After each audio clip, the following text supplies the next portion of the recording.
अब वापस नहीं देखना पड़ेगा, क्या इतना कॉन्फिडेंस रख सकते हैं?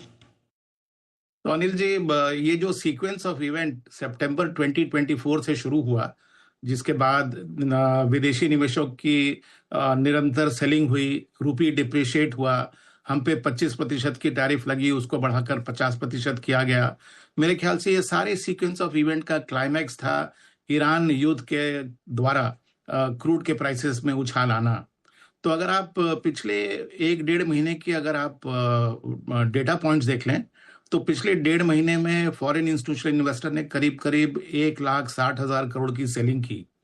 इंट्रा डे डॉलर 95 क्रॉस कर गया, उस दिन की क्लोजिंग 94.86 रही, और ब्रेंट क्रूड की प्राइस जो है वो $120 तक पहुंच गई थी। इतनी सारी नेगेटिव्स के बावजूद हमारा जो लोएस्ट लेवल हम निफ्टी पर गए वो करीब 22,200 पॉइंट का था।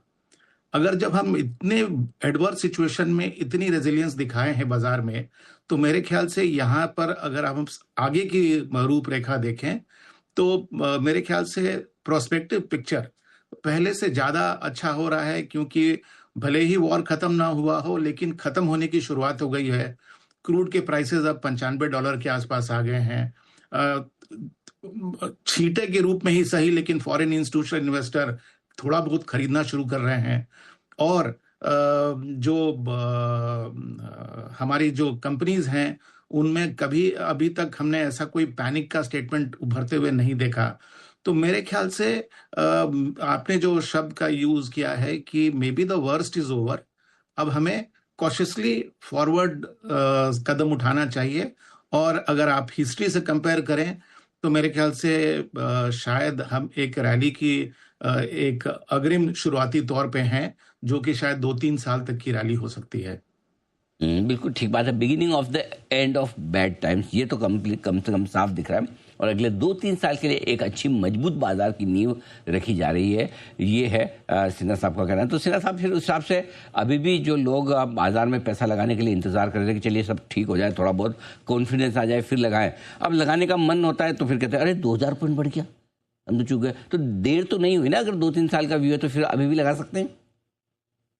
बिल्कुल, हमारे ख्याल से अनिल जी, अगर अभी तक स्टांस कॉशियस था तो मेरे ख्याल से इस लेवल पे आप 80% तो श्योरली लगा सकते हैं। वो 20% भी मैं आपको इसलिए अपने पास रखने के लिए कह रहा हूं क्योंकि 3 फैक्टर्स पर आप अगले कुछ सप्ताह तक नजर रख सकते हैं। जैसे कि क्रूड की प्राइस कहां सेटल करती है, रुपी डॉलर की एक्सचेंज रेट किस लेवल पर सेटल करती है, और मिडिल ईस्ट से किस तरह की न्यूज आ रही है।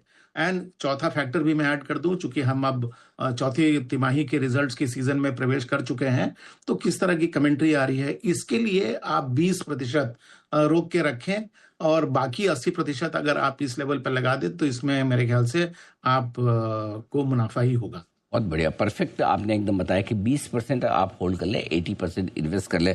कहाँ करना चाहिए, किस तरह के फंड्स ज़्यादा बेहतर है?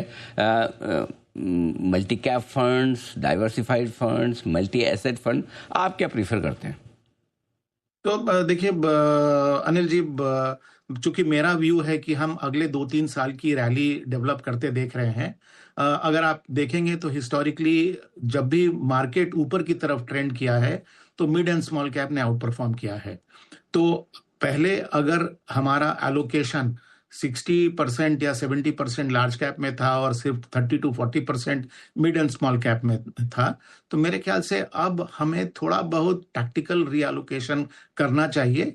और अगर हम थोड़ी सी अग्रेशन वाली स्टांस लेते हैं तो मिड एंड स्मॉल कैप की प्रोपोर्शन जो है वो हम अभी 50% तक भी कर सकते हैं। इसको करने के कई जरिए हैं, या तो आप independently large cap, mid cap and small cap funds के द्वारा करें, या फिर आप अगर मल्टी कैप के द्वारा करना चाहते हैं तो मल्टी कैप के साथ सप्लीमेंट कर दें मिड एंड स्मॉल कैप। लेकिन मेरे ख्याल से अब टैक्टिकली प्रोपोर्शन आपको मिड एंड स्मॉल कैप का, अभी इमीडिएटली तो मैं नहीं कह रहा हूं, लेकिन अगले 3 से 6 महीने में आपको ये शिफ्ट अगर हो सके तो कर देना चाहिए। ठीक बात है, बहुत ही इंटरेस्टिंग तरीके से आपने बताया किस तरह की स्कीम्स में आप लगाएं पैसा। लेकिन सिन्हा साहब, एक चीज़ और जानना चाहता हूं, अगर कोई बजाय फंड्स के सीधे इक्विटीज में पैसा डालना चाहें, सीधा शेयर खरीदना चाहें, तो उनके लिए कौन से सेक्टर्स बेहतर रहेंगे? तो अनिल जी, अगर देखिए जिस तरह का हमारा एक्सपीरियंस रहा सारे पैसे एक ही तरफ नहीं डालना चाहिए। तो अगर आप इक्विटी के नजरिए से देखें तो थोड़ा बहुत डिफेंसिव और अधिकांश एलोकेशन सिक्लिकल्स में होना चाहिए। अगर उसको उदाहरण के तौर पे मैं कहूँ तो 30 से 40% अगर आप डिफेंसिव में लगाएं तो उपयुक्त है। डिफेंसिव में टेलीकॉम आ जाता है, मैं तो आज के समय में सॉफ्टवेयर को भी डिफेंसिव मानता हूँ, फार्मा भी है, ये सब हो गए डिफेंसिव। और सिक्लिकल के अंदर अगर आप देखें तो मेरे ख्याल से 4 बकेट ऑफ अपॉर्चुनिटीज हैं जो अब उभर के आ रहे हैं। उनमें से 3 बकेट सिक्लिकल के हैं। पहला बकेट है वो सेक्टर्स जो कि क्रूड प्राइस के नीचे आने के डायरेक्ट या इनडायरेक्ट बेनिफिशियरी हैं। तो डायरेक्ट बेनिफिशियरी तो ऑब्वियसली ऑटो कंपनीज हुई, फर्टिलाइजर की कंपनीज हुई, केमिकल कंपनीज हुई। इनडायरेक्ट बेनिफिशियरीज होंगे वो एनबीएफसीज जो कि कमर्शियल व्हीकल को लोन देती हैं या ऑटो सेक्टर को लोन पे ज्यादा पैसा लगाती हैं। दूसरा बकेट है उनका जहां पर कि गैस सप्लाई की सुचारू होने के कारण कंपनी की फंक्शनिंग इंप्रूव हो जाती है। तो इसमें सिटी गैस डिस्ट्रीब्यूशन हुआ, सिरामिक्स हुआ, और इनडायरेक्ट बेनिफिशियरीज हुए जो फूड डिलीवरी एप्स हैं उनका।